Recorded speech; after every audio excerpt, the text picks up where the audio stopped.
Assalamualaikum warahmatullahi wabarakatuh. Perkenalkan, nama saya Muhammad Idris dengan NPM 20141511028 dari kelas Kehutanan A.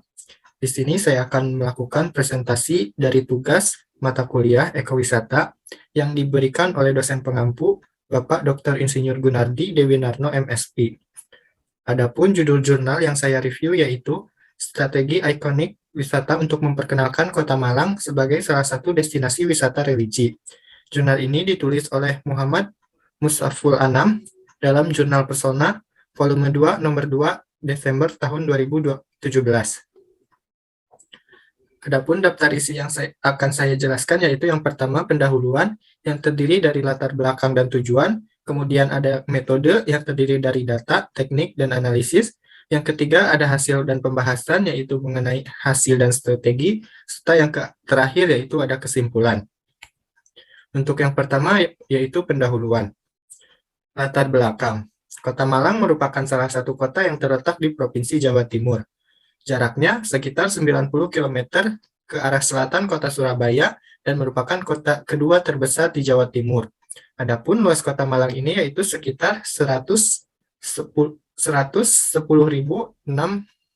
km persegi yang berbatasan langsung dengan Kabupaten Malang. Kota Malang ini memiliki beberapa sebutan yang sangat dikenal oleh masyarakat, misalnya Kota Pesiar. Kota Malang ramai dikunjungi wisatawan baik lokal maupun negara. Menurut Badan Pusat Statistik Kota Malang pada tahun 2015 mencatat sebanyak 3.385.476 orang wisatawan yang datang berkunjung ke Kota Malang. Seperti yang dapat dilihat pada tabel 1, rincian dari bulan Januari sampai dengan bulan Desember menurut sumber Badan Statistik Kota Malang tahun 2016. Di sini ada dua jenis wisatawan yang datang ke Kota Malang, yaitu dari mancanegara atau internasional dan juga dari domestik. Tingginya jumlah wisatawan yang datang ke Kota Malang menunjukkan bahwa kota ini masih menjadi salah satu tujuan kota wisata favorit. Keberhasilan Kota Malang dalam memajukan aspek pariwisatanya berdampak pada banyak hal. Kota Malang memerlukan satu konsep wisata yang baru, mampu menarik lebih banyak turis untuk dapat berkunjung ke Malang. Isu strategis pembangunan Kota Malang pada tahun 2013 sampai dengan 2018, yaitu salah satunya menginstruksikan agar pembangunan Kota Malang diarahkan untuk menjadi sebagai kota tujuan wisata yang didukung oleh potensi seperti wisata religi, wisata kuliner, dan juga wisata minat khusus. Berdasarkan ketiga potensi wisata tersebut, wisata religi menjadi salah satu potensi pariwisata yang ingin dikembangkan oleh pemerintah Kota Malang. Hal ini dilakukan karena Kota Malang memiliki banyak sekali bangunan-bangunan tempat ibadah yang ikonik dan memiliki nilai sejarah yang cukup tinggi. Contohnya saja untuk Masjid Agung Jami Malang, Kelenteng Ang En Kiong, Gereja Katedral Kayu Tangan, dan masih banyak lagi. Di Kota Malang ini juga ada beberapa kampung yang dihuni oleh mayoritas kelompok religi tertentu, seperti Kampung Arab atau Embong Arab dan Pecinaan, yang mana di sana juga terdapat rumah-rumah tua bekas peninggalan Belanda. Selanjutnya, tujuan dari penelitian ini yaitu untuk menentukan suatu strategi ikonik wisata yang memperkenalkan Kota Malang sebagai salah satu destinasi wisata religi. Kemudian yang kedua ada metode penelitian. Untuk penelitian ini adalah penelitian deskriptif kualitatif. Pada penelitian ini, deskriptif kualitatif menitik beratkan pada observasi.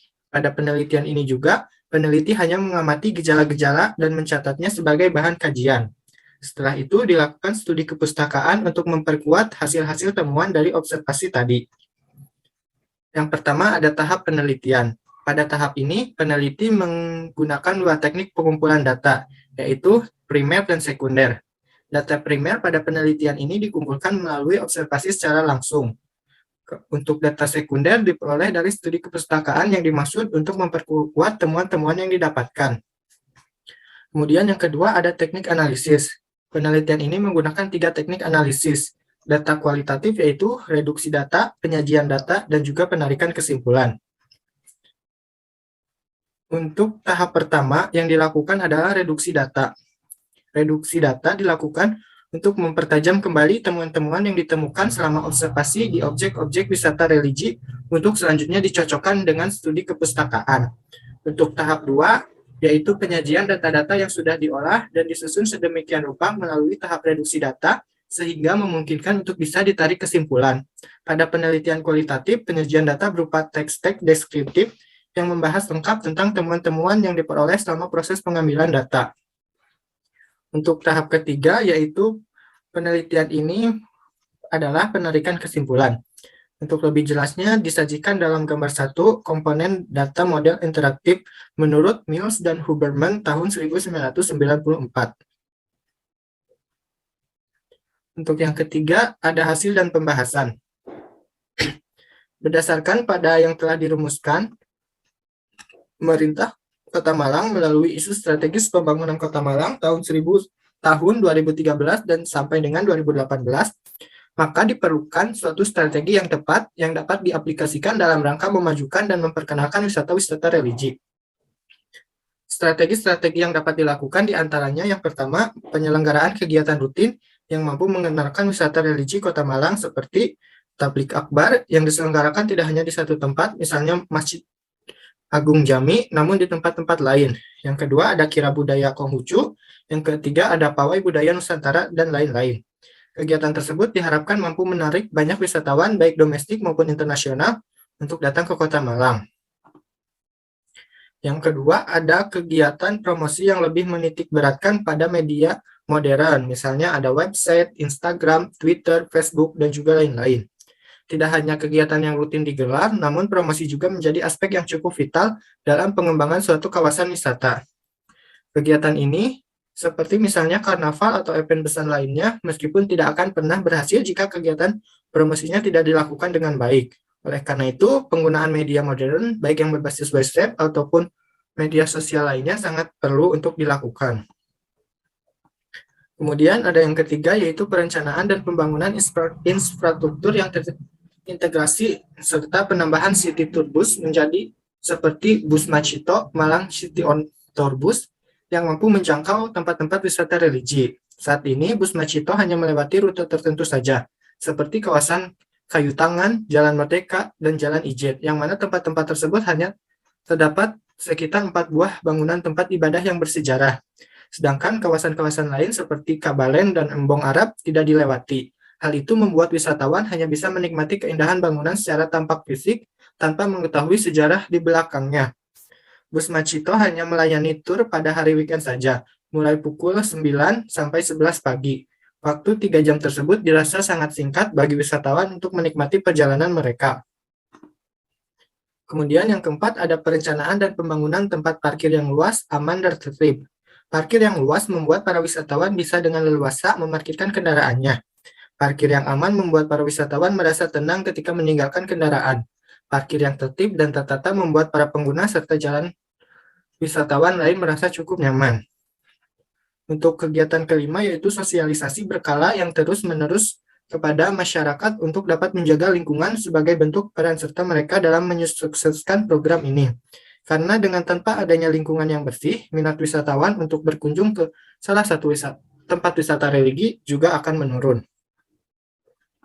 Kemudian ada yang ketujuh, yang keenam, pembentukan suatu badan pengelolaan wisata religi di Kota Malang. Pengelolaan secara swadaya masyarakat tidak akan mampu mencapai target yang dicapai untuk menjadikan Kota Malang sebagai kota wisata religi. Badan pengelola yang dibentuk juga berkolaborasi dengan akademisi untuk menciptakan suatu sinergi dalam rangka memperkenalkan Kota Malang sebagai salah satu destinasi wisata religi. Oleh karena itu, diperlukan peran serta pemerintah dalam membentuk sebuah badan yang memang berfokus untuk mengelola dan mengembangkan kawasan wisata religi Kota Malang. Hal tersebut bisa dilakukan dengan cara seperti yang pertama, orientasi dan kegiatan pelatihan sensitivitas kelompok. Yang kedua, pertemuan yang efektif. Yang ketiga, pelatihan tentang teknik pengambilan keputusan, dan yang keempat, memberikan pendampingan dalam perbaikan pengelolaan. Selanjutnya, yang terakhir yaitu kesimpulan. Tingginya tingkat kunjungan wisatawan ke Kota Malang merupakan suatu bukti bahwa Kota Malang ini masih menjadi tujuan wisata favorit. Namun, hal ini haruslah ditunjang dengan adanya satu konsep pariwisata yang baru, misalnya wisata religi. Mengingat bahwa Kota Malang memiliki banyak sekali situs wisata religi, misalnya saja Masjid Agung Jami Malang, Kelenteng Ang En Kiong, Gereja Katedral Kayu Tangan, Gereja Katedral Ijen, dan juga lain-lain. Oleh karena itu, sebagai upaya dalam memperkenalkan Kota Malang sebagai salah satu destinasi wisata religi, ada beberapa hal yang harus dilakukan seperti yang pertama, penyelenggaraan kegiatan rutin sebagai sarana promosi. Yang kedua, pembangunan infrastruktur. Pembangunan sarana transportasi yang terintegrasi, pembangunan tempat parkir yang luas, sosialisasi berkala kepada masyarakat, promosi berbasis media sosial, dan yang terakhir yaitu pembentukan satu badan pengelolaan wilayah wisata religi Kota Malang. Mungkin cukup sekian yang dapat saya sampaikan. Mohon maaf apabila ada kesalahan. Terima kasih atas perhatiannya. Wassalamualaikum warahmatullahi wabarakatuh.